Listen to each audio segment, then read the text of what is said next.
Welcome to Sons of Patriarchy. I'm your host, Peter Bell. Sons of Patriarchy exists to expose the hidden power structures behind Christian nationalism. Through survivor testimonies, shared storytelling, and honest expert critiques from across the political, theological, and cultural spectrums, we shine light on systems of abuse and authoritarian control principally focused on Doug Wilson of Moscow, Idaho, and the movements he has founded and influenced, as well as across Reformed and conservative churches. Our goal is not just to inform, how did we get here, and what do we do about it, but to spark meaningful conversations in homes, faith communities, and public spaces about what a healthier, freer, and more just society can look like. Together, we can dismantle harmful narratives and build communities of mutual respect and diversity. Sons of Patriarchy aims to do what Doug cannot. We will unite people. We do not demand you be like us. We meet you where you are. And while you may not always agree with us, we hope we can agree on this. Churches should be safe. You can find us on all podcasting platforms as well as YouTube, Facebook, Instagram, and X, and sonsofpatriarchy.com. Ad-free episodes, bonus content, listening a week ahead of time on both audio and video, monthly Ask Us Anything specials, and many more perks are available across 5 membership levels at patreon.com/Sons of Patriarchy. Much of the same is available via Apple Podcast subscriptions for $4.99 a month. You can give to this work directly at donorbox.com/sons-of-patriarchy. Exclusive Sons of Patriarchy merch is available at sonsofpatriarchy.com/merch. If you'd like to get a hold of us, desire to interview either myself or co-producer Sarah Bader, or you're a news media agency looking for information on Christian nationalism, patriarchy, Doug Wilson, or anything else we covered in this series, go to sonsofpatriarchy.com/contact. Now, on to the episode. What follows for the next 3 minutes is purely my opinion and not meant to be a psychiatric examination in any way, shape, or form. The most controversial pastor in America? Blaze TV, March 10th, 2024. People hate Doug Wilson more than they love Jesus. Right Response Ministries, January 10th, 2022. Pastor Doug Wilson is the Christian nationalist they warned you about. Tucker Carlson Network, April 15th, 2024. What do you do when you need to feel important in the world? How do you keep yourself in the news enough to make sure that dopamine hit never ends? If no one is talking about you, whether positively or negatively, do you matter anymore? The cottage industry you founded depends on negative press, not unlike the liberal news that you decry. You long to be liked, to be loved, to be followed. Moscow, Idaho isn't enough. Being a small-town pastor wouldn't do it for you. You crave the negative press. Your heart races when you're alerted about another hit piece in the news, a new podcast episode directed at you, another book chronicling your mission to Christianize the world. That means you can respond, and respond you do. If people cease being concerned about Doug Wilson, does he even matter anymore? You love the attention. Better yet, you love the following. It scratches that itch of affirmation that what you're doing matters, makes all the right people mad, and expands that little piece of internet real estate that will be larger than your physical imprint will ever be. When you were younger, you were building, planning, pining, organizing, and training. If you deployed too early, if you were too brash too soon, it wouldn't grow like you needed it to. But now, it's growing faster than you anticipated. And that gives you anxiety, but like the controversy which surrounds you, it exhilarates you. Maybe you imagined your following would grow like this, and maybe you didn't. But one thing's for certain, it can't stop. Will it make people angry, fearful, reactive against you? Sure. But that's the price to pay when you're laying the groundwork for the next Christendom. This is the Lord's work, and there ain't no time for resting. Because you're not looking to 2024 or 2028 or 2032 for the fruition of your work. No. You've got much bigger plans and hundreds of years to build. But for what? You need followers and naysayers.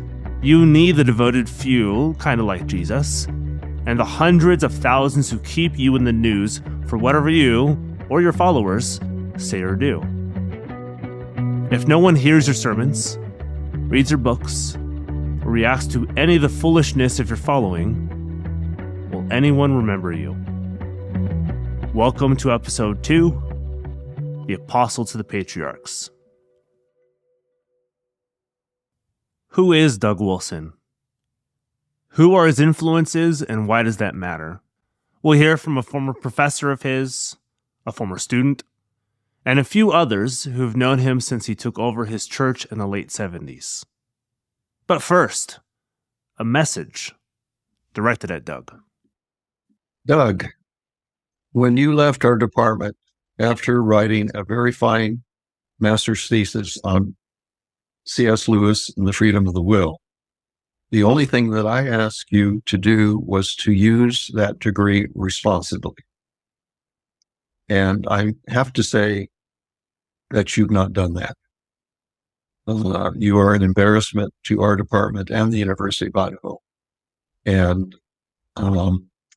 I just can't understand how you've changed in the way that you've changed.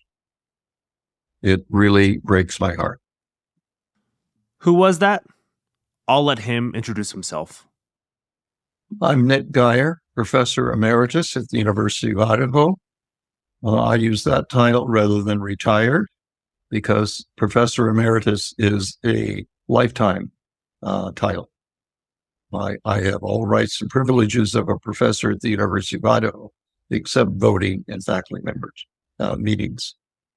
I have a doctorate in philosophical theology from Claremont Graduate University.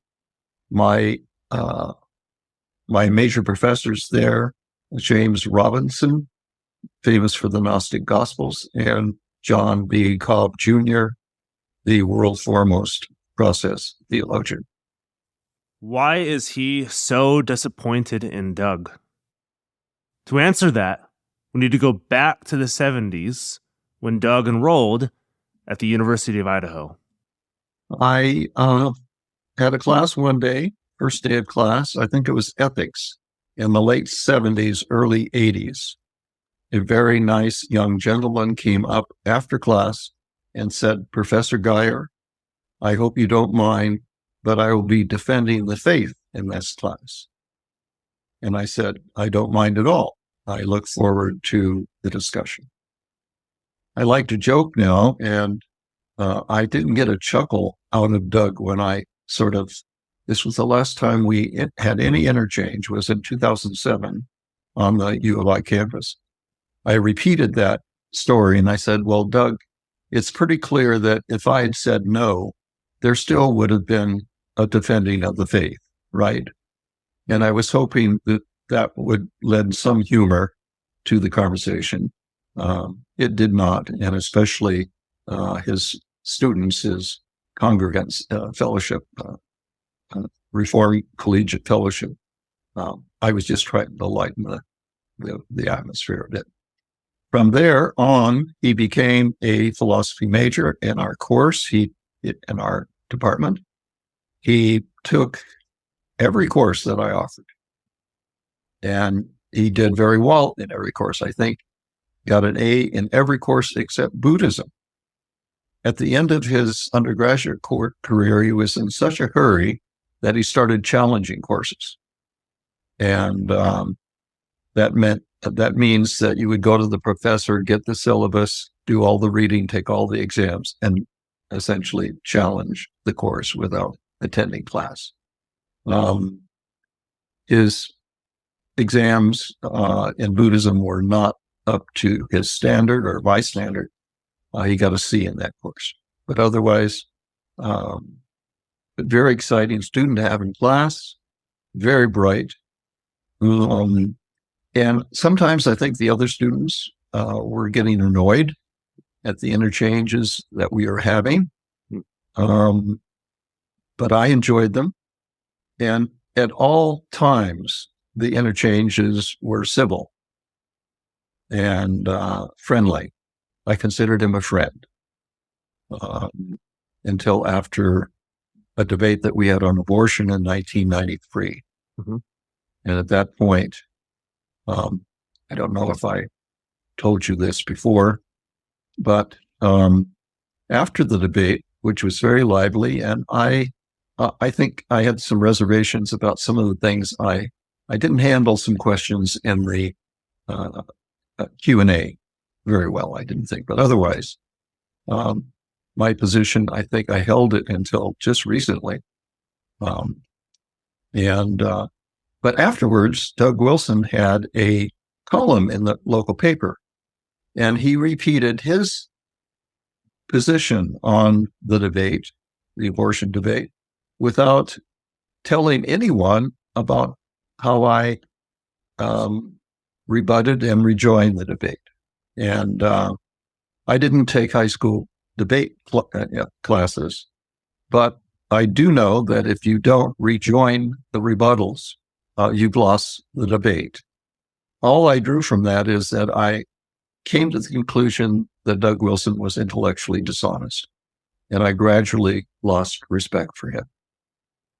And the real break happened with the publication or the discovery of the slavery booklet, and the way that Doug Wilson handled the controversy about that booklet reaffirmed my position that he's intellectually dishonest, and just like Trump, never backs down, never gives up.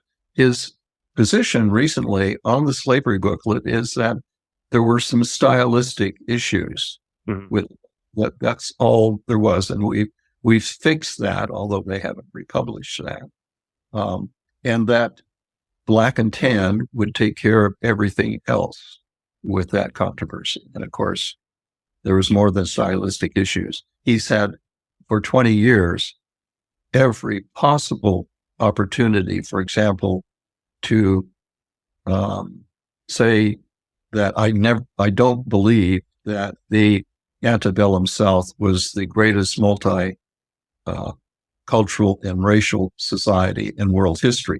He's had every opportunity to say, folks, I think I was wrong about that. No, just repeated defenses of everything that he said about slavery and other issues as well. We'll get into the slavery booklet and its sequel, Black and Tan, in a bit.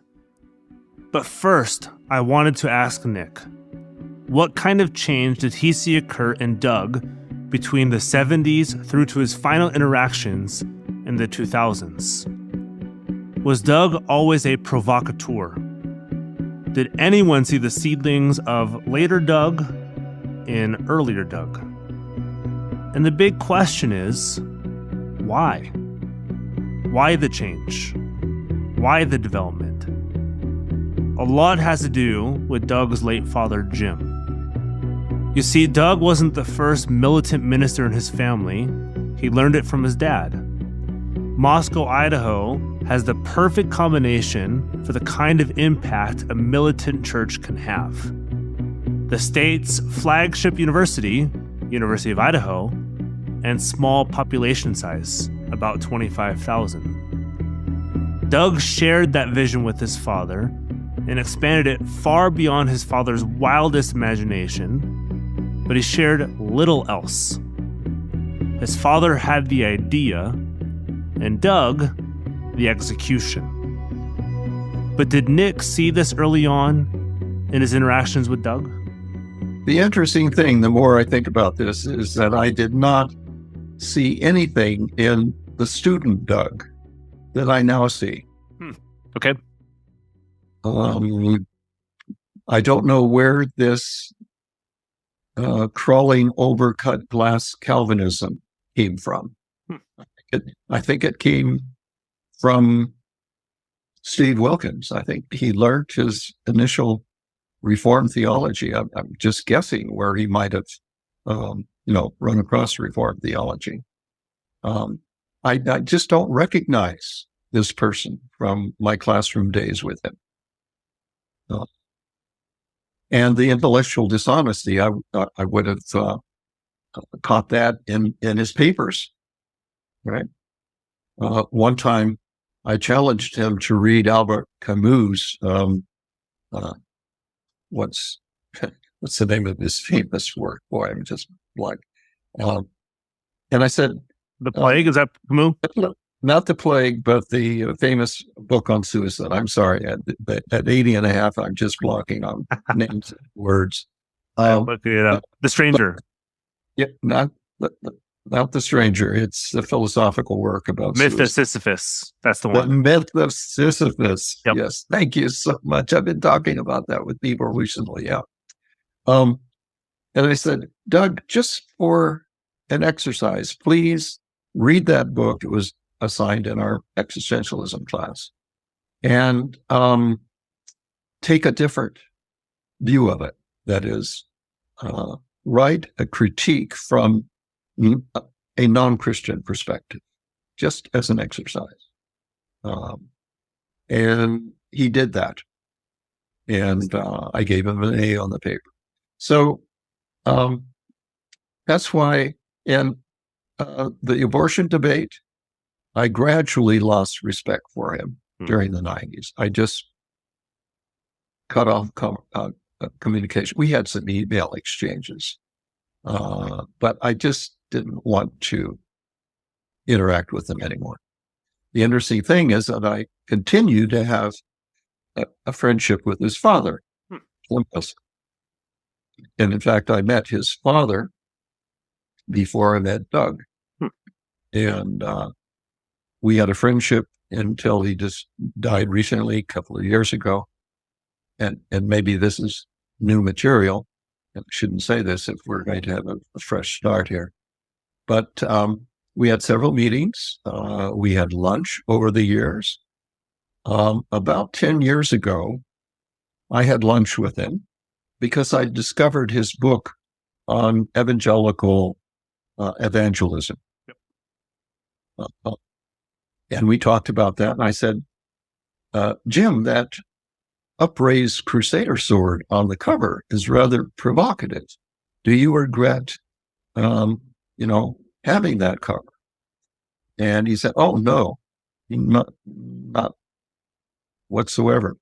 I stand by that cover. I stand by what that means. That is, evangelism is like war. And we're using the strategies of warfare to evangelize. And something just caught my eye. Down the New St. Andrews has a new bookstore, and it's called The Sword and the Shield. And that crusader mentalities is still continuing there at hyper-masculine, warlike New St. Andrews College. But that was the last conversation I had with Jim. We were always friendly. I was always debating Bible passages with him, and considered him a friend until his death. I miss him.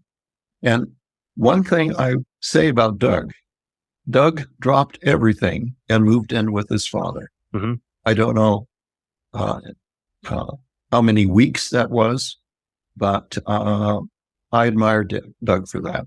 Yeah.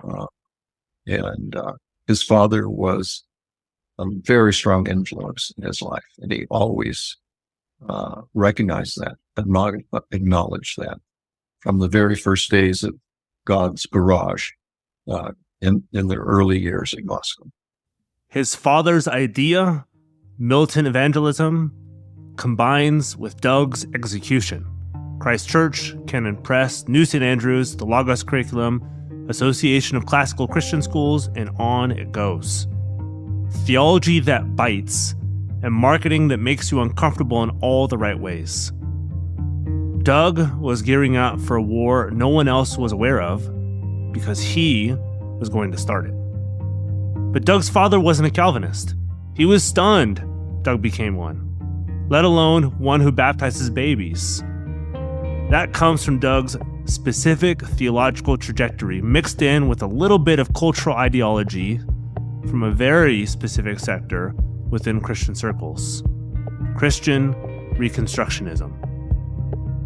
Brian Morris profiles on a Twitter thread from February 18, 2024 about the connection between Marvin Olasky, Doug Wilson, and R.J. Rushdoony, the architect of Christian Reconstructionism. And it starts with one of the wealthiest men in America in the 1960s, Howard Amundsen, and his death. And he leaves an estimated $300 million, about $3 billion in 2024 dollars, to his son, Howard Jr. His son then finds R.J. Rushdoony, that architect of Christian Reconstructionism, and we'll talk about that on a later episode, and he becomes a Reconstructionist himself, and he funds the Chalcedon Foundation. Olasky then meets the younger Amundsen, the inheritor of the fortune and funder of Chalcedon, and Amundsen offers Olasky the chance to edit and contribute to a huge 16-book series called Turning Points. Remind you of anything? Turning Point USA. Olasky reads Rushdoony for himself and at the very least gets cozy enough with Reconstructionism to publish it. Reconstructionism meets mainstream conservative evangelicalism. But back to Doug Wilson and Olasky's first notice of him. Doug opens a school, New St. Andrews, and publishing house, Canon Press, in the early 90s, and he starts advertising on Marvin Olasky's World Magazine. Olasky takes notice and asks Doug to write a book on education, recovering the lost tools of learning. Doug and his wife, with a few friends, had started Logos School with a corresponding homeschooling curriculum years before, and now Doug gets to publish about his experience. No formal education in pedagogy or curriculum design, but Doug's got access to a large and growing homeschooling movement, and you can say Olasky wants part of it. Doug Wilson is now an evangelical star, well before any reformed platforming by Ligonier or Desiring God. Doug railed against public education as his Reconstructionist forebears did, and R.C. Sproul Sr. is famous for doing so as well, though he was less explicitly tied to the Reconstructionist movement. But R.C. did commend recovering the lost tools of learning. Did I mention that Doug plagiarized and stole from Dorothy Sayers' Lost Tools of Learning, published about 50 years before? We will. And this was all before the slavery booklets hit the Moscow streets and lit the town on fire.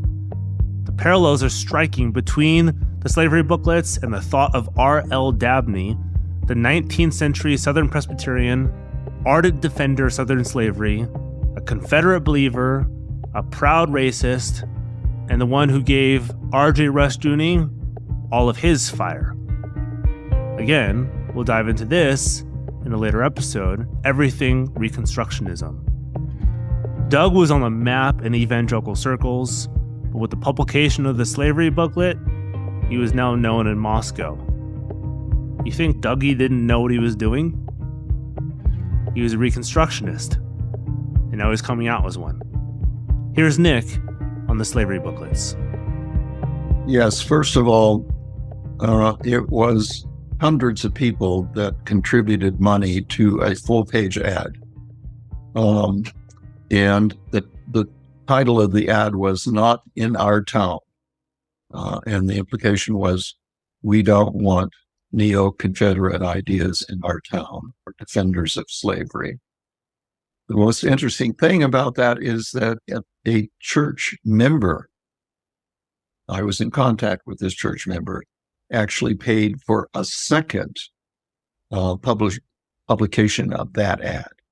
And, I think it was a $1,500 ad, full page or whatever. So in those days, I had moles in the church. Not that I'd recruited them, but they contacted me. And it may have been the same person who bought the second ad, informed me about the plagiarized passages in the slavery book.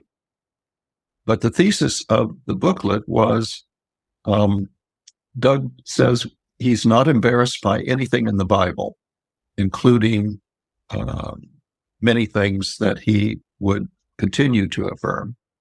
But a good Christian, according to a straightforward reading of the New Testament, can hold slaves as long as he treats them humanely, something like that.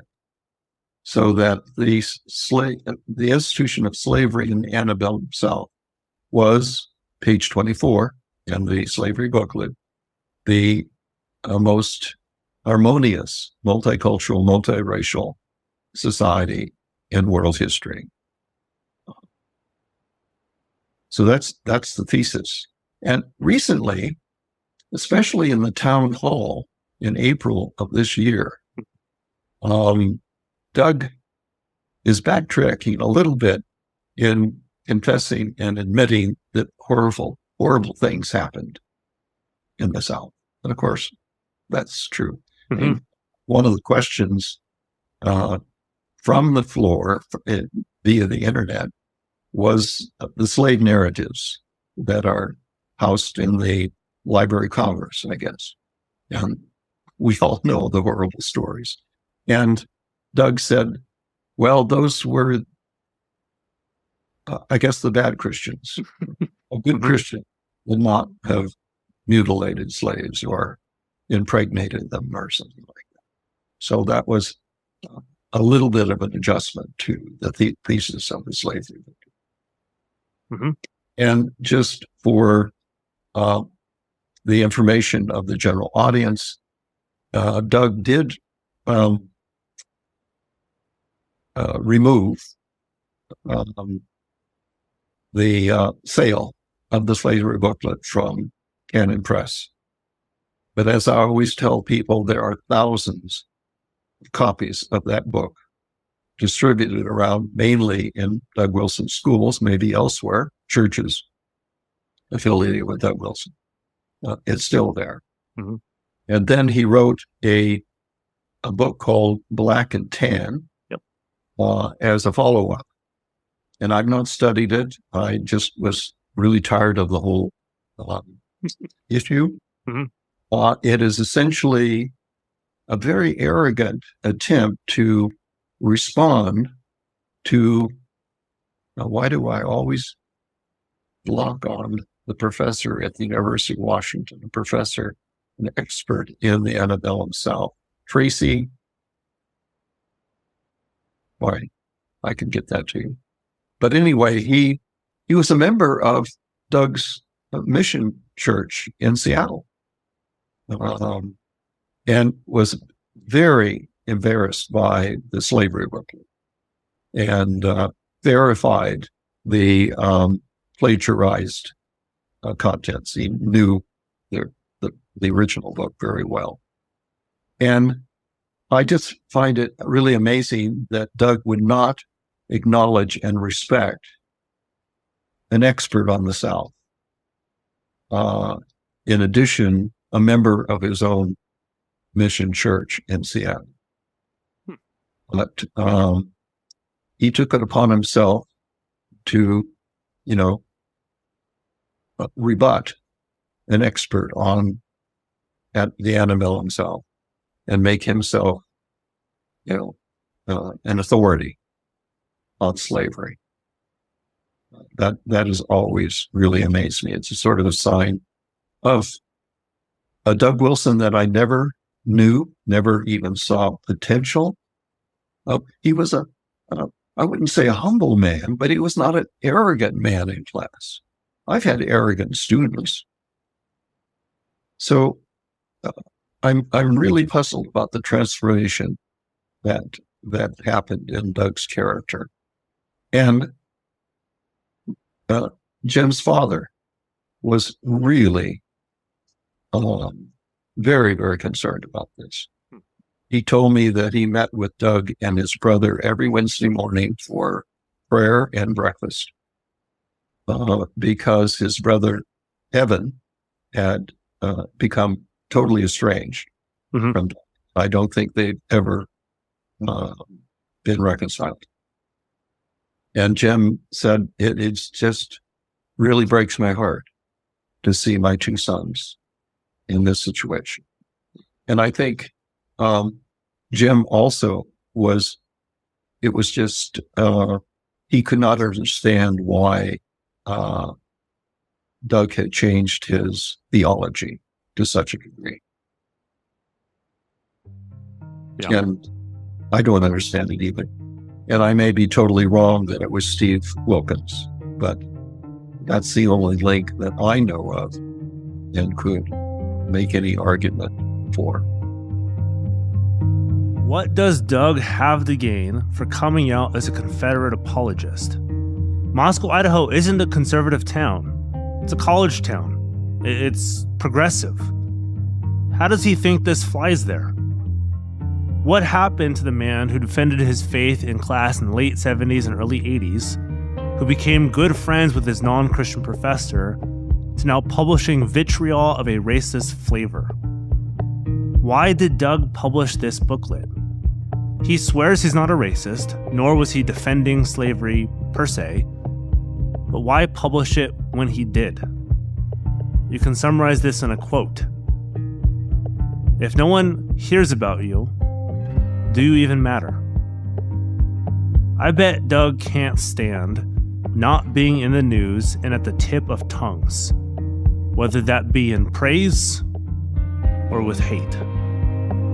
So I asked Nick, why? I think it was influenced by Steve Wilkins. Okay. I think it was his idea. And Steve Wilkins did most of the research. That's where the plagiarized passages come from. Doug, there's one more thing I admire Doug for, that even though the plagiarized passages came from Wilkins' research, Doug says we are co-editors, co-authors. I take responsibility for these errors. Admirable. Mm-hmm. So I think Wilkins came up with the idea, handed all this research that he had done over, and they decided to co-author a book. And I don't want to go back into it. Who wrote what? What I've learned subsequently is that all sorts of people were giving me information at that time. Wilkins had two congregants in his church as, I think they were volunteers, his researchers. And they would pore over all sorts of material, and they would cut and paste material from their research and hand it over to Wilkins. And it's real easy to see how a sloppy editor or author could, the plagiarism is so blatant that the subtitles are still there, right? Mm-hmm. You think that you would, have your own subtitles or leave them out or something like that. So that's what I learned subsequently. So he was a serial plagiarizer. Doug Wilson would never do anything like that. Yeah, of course not. Yeah, he's a great writer. He's a very clever writer. Yep. The fluency of his writing is amazing, and he would never take any other person's words except his own. So it's definitely Wilkins' fault. Publicity is the dopamine of leaders. Your brand is not controlled by the press. It's launched by them. How do you get a town to both hate you and know you at the same time? You publish a steaming hot mess of Civil War propaganda. Whether you believe everything in it or not, that's not the point for you. It's what it does. That's what you're after. Because when those liberals next door happen upon a booklet, they'll notice you. Sure, they'll despise you, they'll spew whatever hate-filled speech they can think of your way, but at least they know you. A church that's known for something, you might think, is better than not being known at all. You weren't looking for neo-Confederates, whether you fashioned yourself one or not. You were thinking downstream. I'm on the map. What did Moscow know of Doug Wilson before? Did they even know him before? Nick Geyer again. Well, I've been here for 52 years, came in 1972. And I don't think anyone outside of me and maybe some other people familiar with the evangelical churches in town knew about Doug Wilson until the slavery booklet. So it's been only 20 years that the general population of Moscow has been aware of his presence and his activities. Now, people in the church, evangelical church community would have known him from first founding Logos School.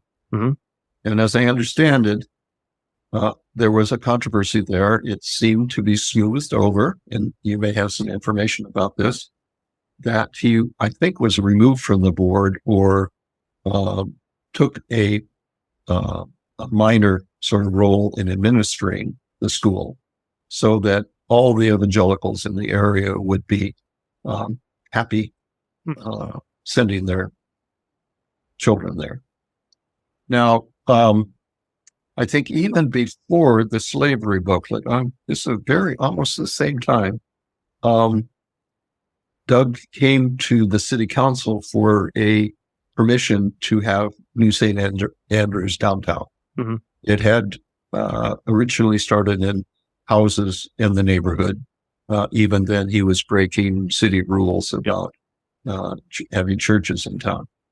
And they were able to get a conditional use permit for New St. Andrews College. I remember having a conversation with Doug outside of that hearing. We just happened to be at the refreshment table at the same time. And we just said hello. At that time, I was not wanting to be that friendly with Doug. But he said, I don't think he cursed, but he said, I didn't want any conditions for the permit. Of course, the city could not grant that to him. They had told the University of Idaho that they couldn't be downtown. So that was rather arrogant for him to think that he could get full permission to have New St. Andrews downtown. But that was in the news. And he's been in the news ever since. And New St. Andrews has moved across the street, bought an art gallery there. And they said, we're not breaking the conditional use permit because there will be no teaching over there. We'll have some administrative offices upstairs, and we will have our own art gallery. And more recently, I heard Doug Wilson was at a meeting asking that one of the main roads into one of his developments, there are Christ Church developments all over town now. He said, I'd like to have this main road called Dominion Way. And there were a few people in the audience who were prepared for this, and they piped up and said, that is a theological term. That means that Doug wants to take over the government or take over the town. I think it was, I don't know what committee it was, but they said, go ahead. It's okay. You can call it Dominion Way. And I'm just trying to be very calm and good Buddhist meditative pose about this so-called takeover of the town. It is happening. And I'm just going to speak out when I need to about this. And I'm going to stay in town. I'm going to hold my ground. It's going to be gradual. But it's going to happen. Yeah. So Jim Wilson's target, nothing big like Spokane, nothing little like Louisville out in the countryside. Moscow, Poland, perfect targets for evangelical evangelism, or whatever his title is. Arminianism, yeah. Yeah. This is a good time to bring up a protege of Doug Wilson, the former pastor of Mars Hill Church, Mark Driscoll. I've got personal history with him myself, being caught in the snare of the hyper-masculinity and young restless reform movements of the late 2000s, early 2010s. I was looking for strength in the midst of my perceived weakness, and I found a leader who personified it. So let's play a clip that acted like Mark Driscoll's own slavery booklet, what really put him on the map. At the very least, it's how I, and many other men my age in college trying to figure out who they were, how they found Driscoll. Some of you guys, it's so frustrating. Some of you guys have been coming here for years. You still got your hands all over your girlfriend. Some of you guys have been coming here for years. You're still not praying with your wife. Some of you guys have been coming here for years. You're still single and having sex. Some of you guys will even as I'm preaching the sermon, some of you will be sitting next to your girlfriend or your fiance or your wife. Some of you guys have already given her that look. Don't cry. Don't let them know they're talking about me. Just hold it together. You've already intimidated her right here. Some of you guys have already whispered in her ear, I don't want to hear it. We're not talking about this in the car on the way home. Some of you have already whispered in her ear, I'm sorry, I'll do better. Trust me. Let's just move on real quickly. How dare you? Who in the hell do you think you are? Abusing a woman, neglecting a woman, being a coward, a fool, being like your father, Adam. Who do you think you are? You are not God. You are just a man. You're not an impressive man. You're not a responsible man. You're not a noble man. You're not a respectable man. You're not a responsible man in any regard. I don't care how successful you are. In this area, if you are a failure, it clouds all of your dignity. It robs all of your masculinity. There is no excuse for any man who claims the name of Christ to treat a woman in a dishonorable, disrespectful way. Some of you right now, you guys will get all angry. Oh, how dare you yell at me? That's the Holy Spirit telling you it's you. I didn't name you. He did. You change now, little boy. You change right now. You shut up. You put your pants on. You get a job. You grow up. And maybe one day you can love a woman. It's for men, not for boys. And those of you men who are here and your wives are suffering under your folly and failure, shame on you. And shame on you if you say you're a Christian.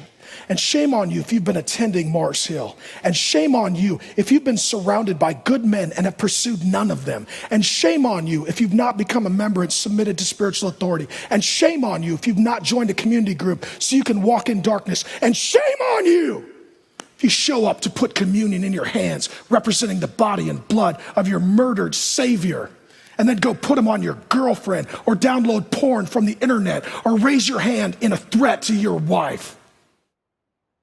For Wilson, it was slavery. For Driscoll, it was yelling. Different strategies pursued towards the same end, notoriety. And if you haven't heard that clip, I guarantee you know someone who has. Sure, Wilson and Driscoll may try and explain why they did and what they did, but the booklet and the screaming are highly effective strategies of putting yourself on the map. A booklet circulating in a small town gets around fast, and the news shortly thereafter. The rise of smartphones, social media, and video streaming allowed Driscoll the ability to go viral when few had even heard of the term. I don't know if Driscoll was aware of Wilson's slavery booklet, and I couldn't tell you what he'd think of them. But what I can tell you is that Wilson was a spiritual father of Driscoll in a time when the rise and influence of Calvinism was growing in American evangelicalism. When they started, the two were pastors of non-denominational churches with Calvinistic influences. One was brash of tongue, the other was brash of the page. Driscoll's sermons on family and marriage were near carbon copies of Doug's. If you read Wilson on Men and Leadership, you are prepped, groomed even, for Driscoll, who preached it with a level of rhetorical flair Wilson just doesn't have. And here's an example of what I'm talking about. Doug Wilson talking with Mark Driscoll on a Canon Press YouTube clip from September 22nd, 2011. I wanted to have the first section of our questioning key off of something you said in this last talk on masculinity. You said that the largest demographic group in your church is single males in their 20s, and you used a phrase that was quite striking to me. You said you've gone after that group. Intentionally focus. How have you gone after that group? There's a whole bunch of variables. The number one issue they find statistically of why a man chooses a church is who the senior leader is. Guy walks in and is like, I'll follow that guy. Driscoll found his leader in Doug Wilson, though they differed on a few points theologically. But the important point is the Patriarch created a disciple in his own image. Wilson the writer, and Driscoll the preacher. Wilson was influenced by Christian Reconstructionism, Southern Presbyterians, Confederates for the most part, and the classical tradition of education. Driscoll was influenced by the emerging church, Seattle grunge, and old music set to new tunes. Though you probably couldn't get two more opposite personalities in a room together, they both shared the same goal. We need more patriarchs. Driscoll rose to fame in one of the most progressive cities in the world, with a population roughly 30 times that of Moscow. Driscoll had to be more brash to get coverage. Wilson had to be cunning. Let me introduce you to someone who witnessed the rise of both. We'll get back to Nick shortly. I'm Russell Moore. I'm editor-in-chief of Christianity Today. Before that, I was president of the Ethics and Religious Liberty Commission of the Southern Baptist Convention, which is the public policy arm of the SBC. And before that, I was provost and dean and professor of theology and ethics at the Southern Baptist Theological Seminary. I don't know Doug Wilson. I've never met him personally. I don't think I've ever had any conversation with him at all, even at the level of an email that I can remember. So everything that I know about Wilson is both in terms of his public presence and also then the ripples that are sent out from his movement, which I do know quite well, having seen that affect evangelical Christianity quite a bit.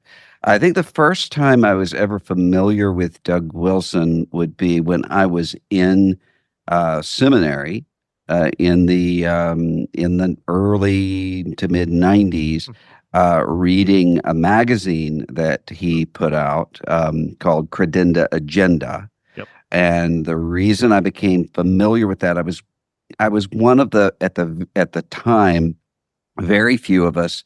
We were all seminary students or the equivalent who were reformed-ish in the SBC, which at the time was very strange. A lot of us kind of looking for an alternative to revivalist Bible Belt Southern Baptist life, something more substantive, more historically rooted. And someone had sent me along there was a column in Credenda Agenda called The Cave of Adullam that had just short sort of sarcastic kind of musings on things. So I started reading Credenda Agenda after that.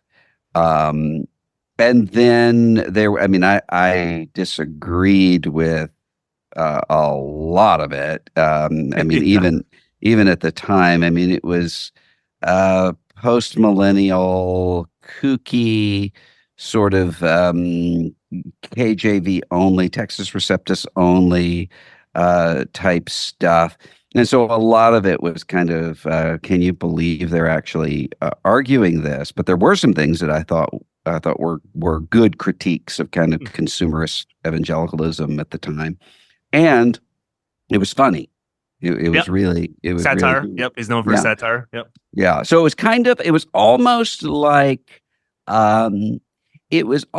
a combination of a theological treatise with the old Wittenberg door, kind of what later became Babylon Bee, that kind of thing, all in one package. So that's where I first became familiar with him. I remember he did a panel of some sort with John Piper. Yep. At I don't even remember which of the conferences. There were so many. It was 2000. We have one that's 2009, another one that's 2013, something like that. This would have been earlier than that. Oh, okay. Because what they were talking about was Piper said in the panel, that he read Credenda Agenda the same way that he read First Things, which was, as everyone read First Things at the time, which was to go right to the back to see Richard John Newhouse's section. Gotcha. That he read that and that he found it very dangerous because it was so acerbic and sarcastic. Here's the clip that Dr. Russell Moore was referring to. People are thinking about the excellence of your rhetoric. That's a lousy paraphrase. Now, Doug Wilson is absolute genius at sarcasm and irony. And I would just wave a little yellow flag to the effect that you come away from these articles thinking, oh, this is what the quote said. You can't exalt Christ and commend yourself as clever. You're very clever, really clever. And I think we need you like crazy. I read Credenda Agenda, and I wouldn't waste my time on it if I thought it was only contaminating. But I tell you, I can OD on it fast because it is so well done from a rhetorical standpoint. So just a little warning that I think there need to be more obvious tears in Credenda Agenda. More obvious tears. Geez, the one illustration I would give is, don't clap about that. You don't need to do that. Here's the illustration. Jesus is in the synagogue. And so he was doing kind of, which Piper always did. Piper always would kind of insult his hosts or his guests in some way or the other. He used to do that every time he came to Southern. He would lambaste us for how nice the facilities were, that kind of thing. So he said that, and Piper said, and after he said that, Wilson responded, well, you just need to know, John, every time you read that and you think that I'm holding back. So it was this big laugh line. So those would have been my earliest sorts of memories of Wilson. The mid-90s witnessed the rise of both Driscoll and Wilson, with Driscoll pacing his forebear in the 2000s and Wilson not far behind in the 2010s.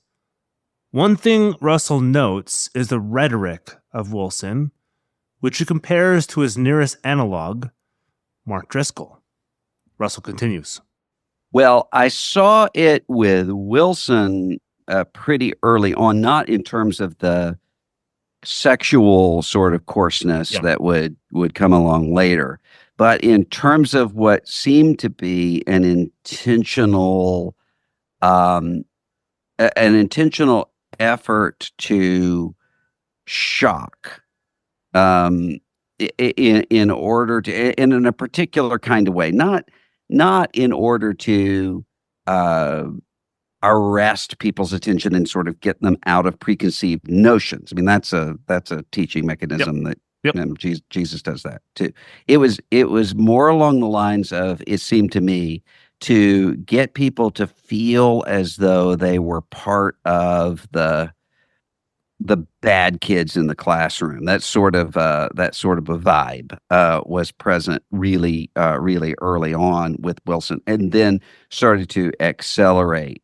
I had a pastor say to me one time, he said, "Look, here's the problem with," he said, he agreed with a lot of what Wilson recommended in terms of marriage, parenting, those kinds of things.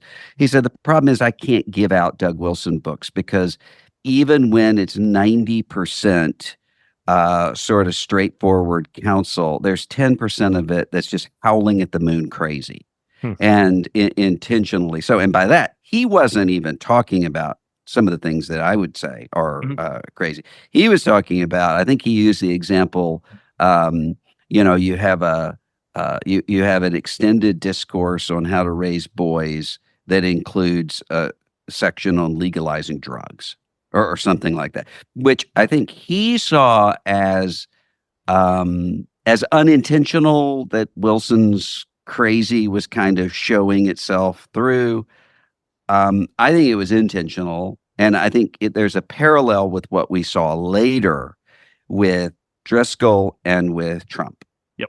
And so they had a lot of what would happen with Driscoll is that people would say, he just accidentally said something that's really offensive and shocking." Well, he wasn't accidentally doing that. He is intentionally doing that because he knows that as long as you have people who are standing around and saying, "Can you believe what Mark Driscoll said?" True. Then they're saying Mark Driscoll. And I think that was very much in his interest. Not to mention the fact that there was a dynamic. I remember hearing from a pastor who was talking about some young men in his congregation who had become really enamored with Driscoll. And one of the reasons for that is they said he gets up in our grill. Yep. That's exactly why I started following Driscoll myself. Yeah. And so they would say, and they would go on Saturday nights, I think, and listen to him lambaste them for watching porn and mistreating their girlfriends and I remember this. whatever. Yeah. And then it was almost this kind of catharsis. So I can go and I can get beaten up on, and then I can have the experience of sort of, it almost played the role that indulgences played in the medieval church. Okay, now I can start over again. It's like a confessional, except I'm getting beaten up. And with Wilson, you had some of that. I'm going to come in and tell you what losers you are. But unlike with Driscoll, followed by wink, wink, but we're not the losers, they are. And usually it's women. And so we're part of the club here. So you had that kind of psychological dynamic that I think was really important here.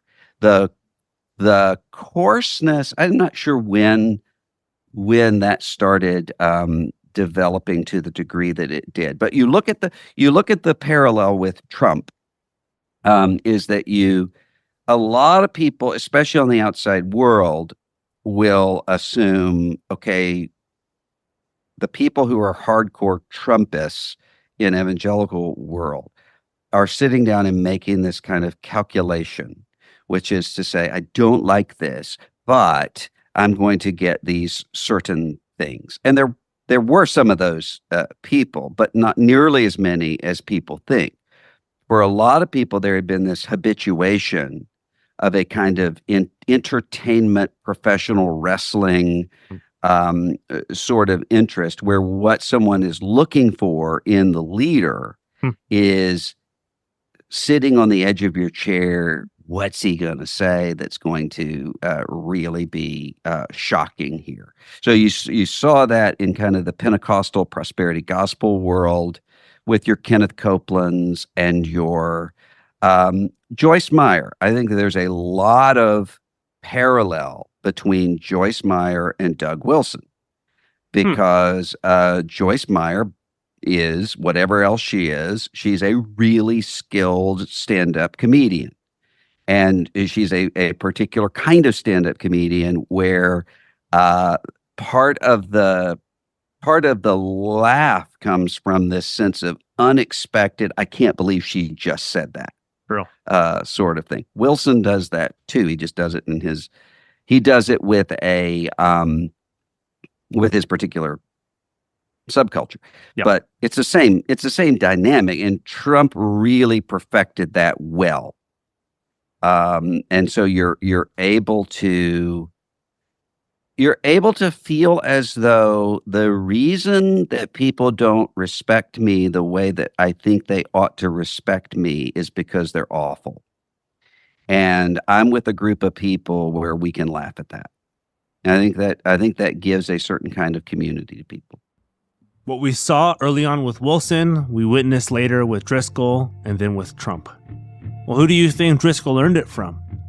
Driscoll pastored a church in the same region, followed a similar theological trajectory, and he taught similarly on marriage and family and targeted the men, the patriarchs. Wilson's rhetoric was with the pen, Driscoll's with his sermons.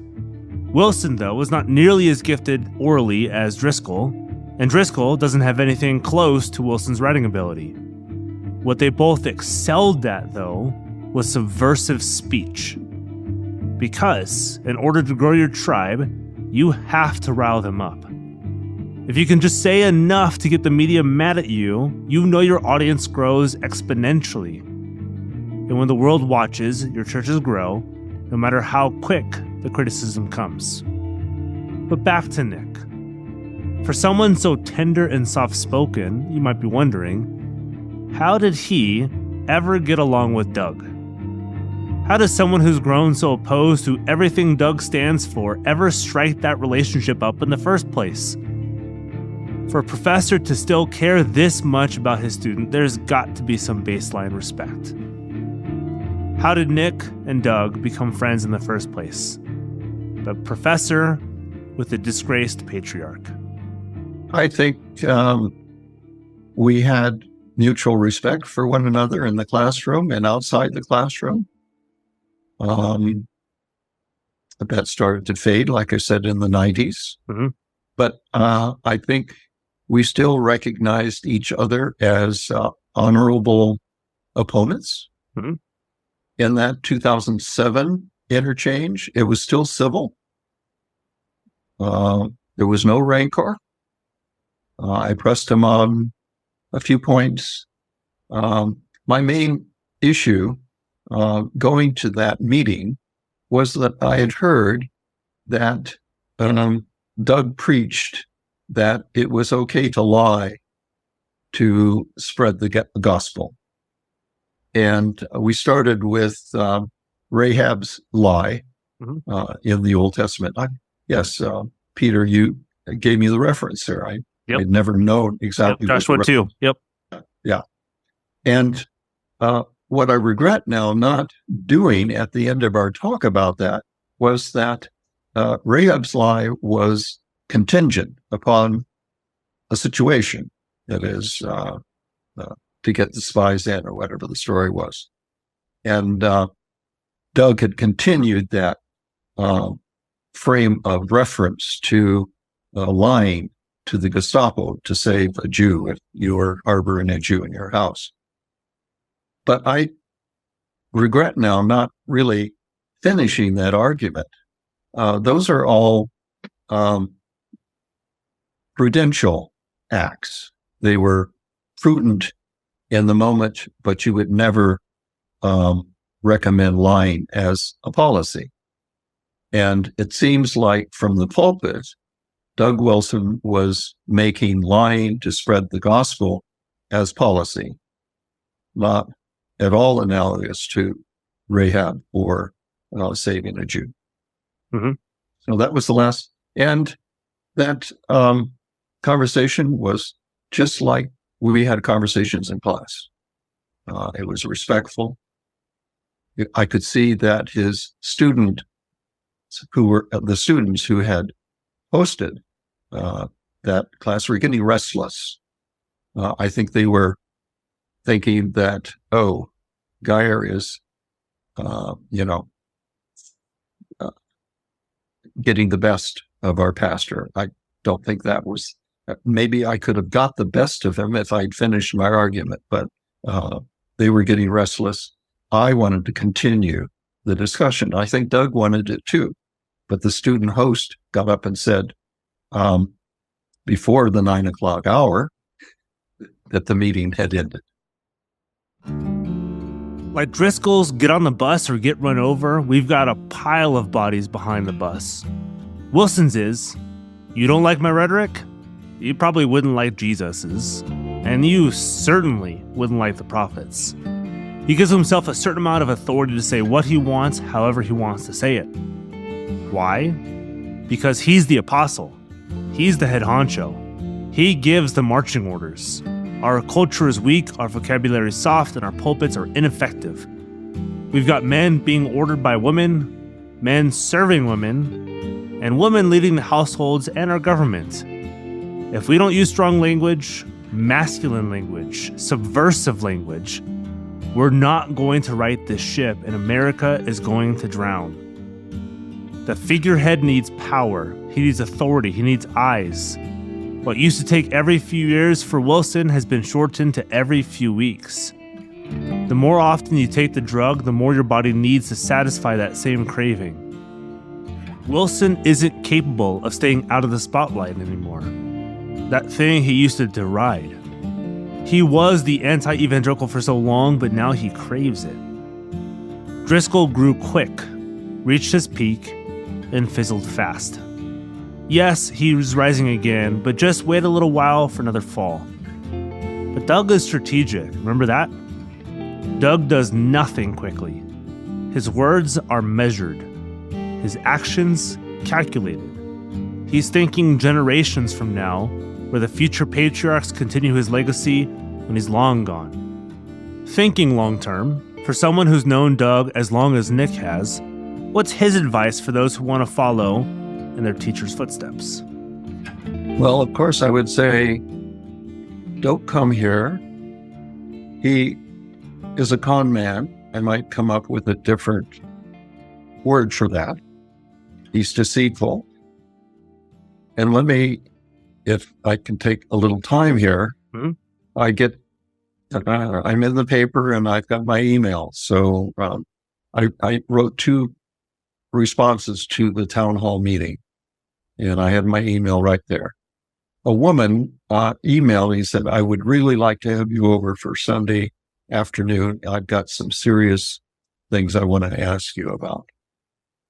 Her daughter was once married to a Christchurch man. A Christchurch man who had spent 2 years in prison for statutory rape. And I think she knew that before she married them, but it ended in divorce. And this woman says, at least my daughter gets the kids on alternate weekends and we go to the Catholic Church. But I'm really worried about when the kids are at Christchurch. And of course, Christchurch and New St. Andrews have had statutory rapists as well as pedophiles. I guess she's about pedophilia. And it was a very moving afternoon talking to her and her deep, deep worry about her grandkids and what she should do. And I've always been a member of the Unitarian Church and still go there, of course.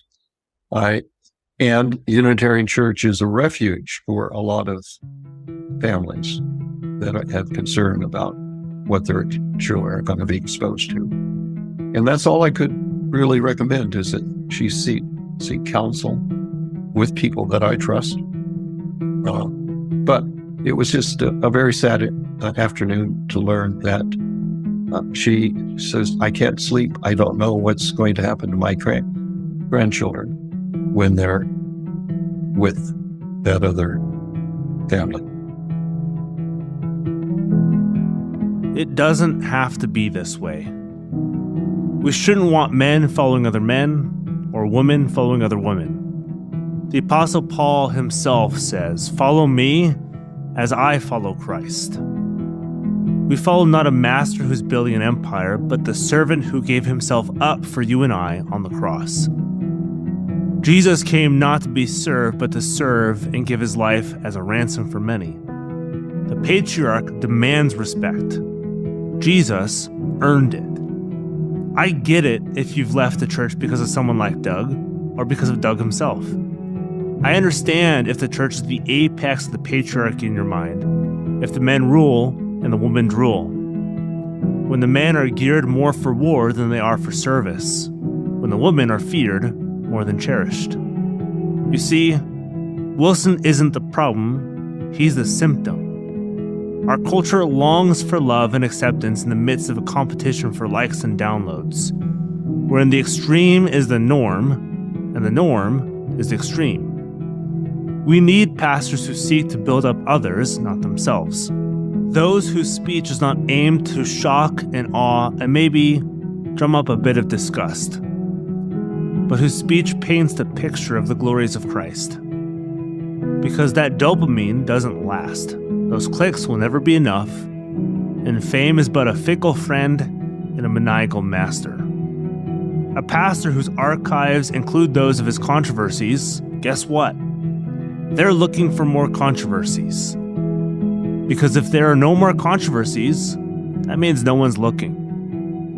We're not seeking to add to the Doug Wilson controversy list, or better known as Doug Wilson derangement syndrome, but when you're looking at Doug, this is who you're seeing, not what he wants you to see. He is but part of a movement, a leader, if not the leader, to be sure, that will far outlive him if we don't figure out what's going on and what their plans are. This isn't about Trump, nor is it simply about politics. It's about a way of life, seeing our world, understanding our culture and those around us. It's separating everything into us and them, or us versus them. It's about building a new Babel, and that new Babel is called Christian nationalism. And that's where we're going next.